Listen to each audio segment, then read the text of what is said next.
স্বরাষ্ট্র উপদেষ্টার পদত্যাগ সহ ৯ দফা দাবি বাস্তবায়ন না হলে আগামীকাল কঠোর কর্মসূচির হুঁশিয়ারি ও মশাল মিছিলের ঘোষণা দিয়ে স্বরাষ্ট্র মন্ত্রণালয়ের দিকে গণপদযাত্রা কর্মসূচি শেষ করেছে বিক্ষোভকারীরা। সোমবার বেলা ২:৩০টার দিকে কেন্দ্রীয় শহীদ মিনার থেকে স্বরাষ্ট্র মন্ত্রণালয়ের দিকে গণপদযাত্রা শুরু হয়।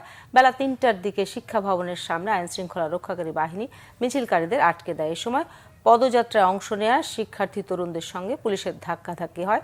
আন্দোলনকারীরা পুলিশের প্রতিবন্ধকতা সরিয়ে ফেলে, তবে পুলিশের বাধার মুখে সচিবালয়ের দিকে এগোতে পারেনি তারা। পরে সেখানে সংক্ষিপ্ত অবস্থান কর্মসূচি পালন শেষে স্বরাষ্ট্র উপদেষ্টার পদত্যাগ, ছিনতাই, চুরি, ডাকাতি ঠেকাতে দৃশ্যমান পদক্ষেপ গ্রহণ, সকল ধর্ষণের বিচার, প্রয়োজনে আইন সংশোধন ও ধর্ষণের বিচারে বিশেষ ট্রাইব্যুনাল গঠন সহ ৯ দফা দাবি তুলে ধরে তা মেনে নিতে একদিনের সময় বেঁধে দেন বিক্ষুব্ধরা।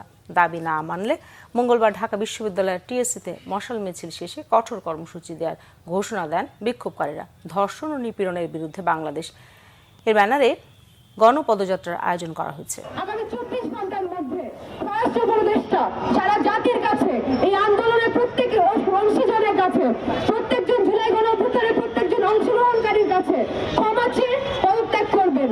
তা না হলে আমরা আগামীকালকে ঢাকা শহরে রাজু ভাস্কর্য থেকে আমাদের